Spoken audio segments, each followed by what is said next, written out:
Well, the white paper did very, very well internationally, I think.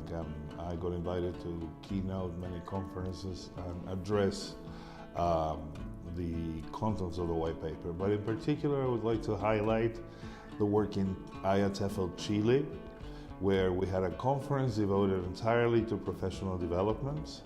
And I presented the white paper there, of course, and they set up teachers' networks as part of the inspiration they got from the information I shared. On a more personal level, my work at the Catholic University in Uruguay, directing the Institutional Center for Professional Development, we've been applying the INSPIRE model as a template to organize in all the different schools in the university, different professional development activities. Mentoring is a mindset, it's a disposition, and every teacher who's been in a staff room has, one way or another, established mentoring relationships with peers. What is mentoring? Basically, it's a process, an ad hoc process, where two individuals self-select each other to support each other in their professional development. That is the ideal mentoring. In other cases, participants in the mentoring relationship are assigned, for example, during an induction period.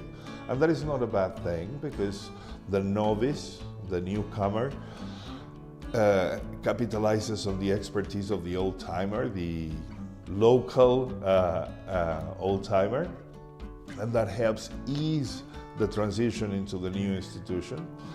But more importantly, mentoring at the professional development level is a relationship in which you feel free to discuss potential areas of development with a trusted colleague, and trust is one key element in mentoring, without the fear of being judged. One of the beautiful things about mentoring, contrary to supervision or coaching, is that the mentor has no evaluative power. And the beautiful thing about mentoring as well is that it's not a one-way process. It's actually a two-way process, because in trying to unpack their expertise for the benefit of the novice, the old-timer gets increased awareness about why it is that he or she does things in a certain way. And this is a two-way learning process. I'm learning not just how to mediate my colleagues' professional development, but I'm also learning about my own teaching in very significant ways.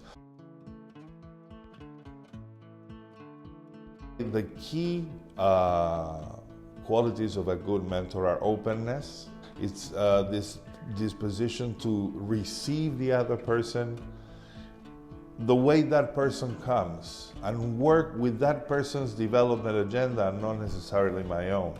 That is what I mean by being open to all these things. There has to be empathy. So an empathetic person is somebody who can step outside their own positioning and go back to the positioning that the newcomer is experiencing, so as to be able to, from that positioning, promote development in the colleague. The other one has to be a trustworthy person. What is like confession, or is like a doctor's appointment or a psychologist's appointment. Whatever is said in the mentoring space remains in the mentoring space. You need to be able to build a trust so that the other person, the newcomer, can feel free to make mistakes, because mentoring is about that. It's about trying things out together, seeing whether they work or not, and moving on. Another thing that an effective mentor does is it provides feedback which is objective but formative. What do I mean by that? If I have to tell my mentee that something has not worked, I need to be able to say that, and my mentee needs to understand that this is about the result of whatever action he or she engaged in, and it's not about him or herself as a person.